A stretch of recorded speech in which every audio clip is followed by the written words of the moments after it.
Suatu hari, Baginda Raja sangat marah besar kepada Abu Nawas. Baginda Raja ingin sekali menghukum mati Abu Nawas setelah menerima laporan bahwa Abu Nawas mengeluarkan fatwa melarang ruku dan sujud dalam sholat. Baginda Raja semakin bertambah marah ketika ia juga mendengar bahwa Abu Nawas mengatakan dirinya adalah seorang raja yang sangat menyukai fitnah.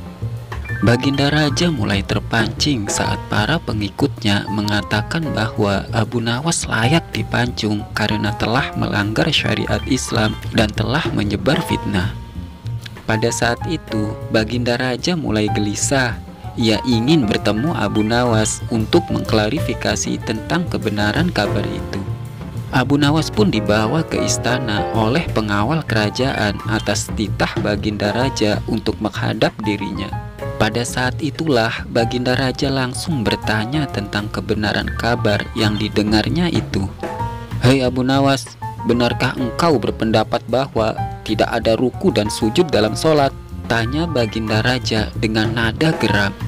Setelah pertanyaan itu dilontarkan, Abu Nawas pun langsung menjawab dengan tenang, "Benar saudaraku."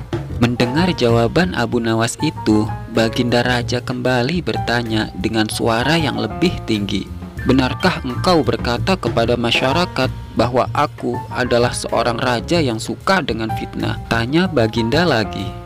Abu Nawas lantas menjawab pertanyaan itu dengan entengnya, "Benar saudaraku."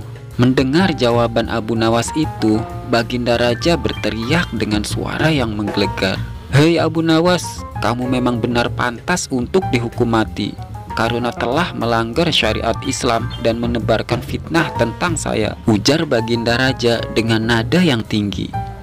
Mendengar pertanyaan itu, Abu Nawas lantas tersenyum seraya berkata, "Saudaraku, memang aku tidak mengelak bahwa aku telah mengeluarkan dua pendapat tadi. Tapi sepertinya kabar yang sampai padamu tidaklah lengkap. Kata-kataku dipelintir, dijagal, seolah-olah aku berkata salah pada Baginda Raja," ucap Abu Nawas menjelaskan.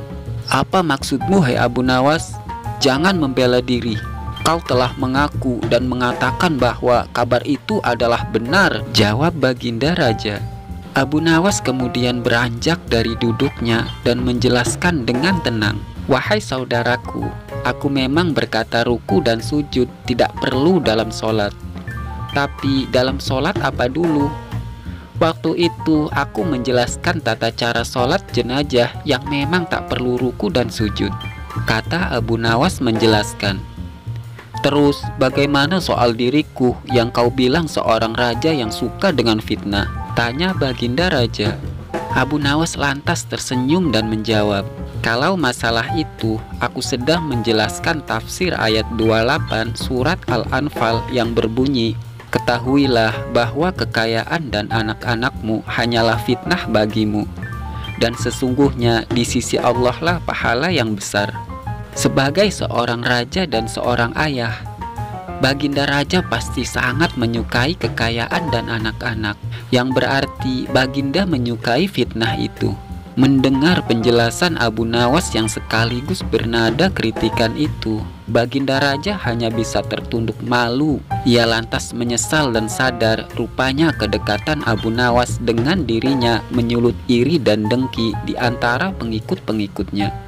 Hubungan di antara mereka berdua bukanlah antara tuan dan hamba, melainkan sahabat karib.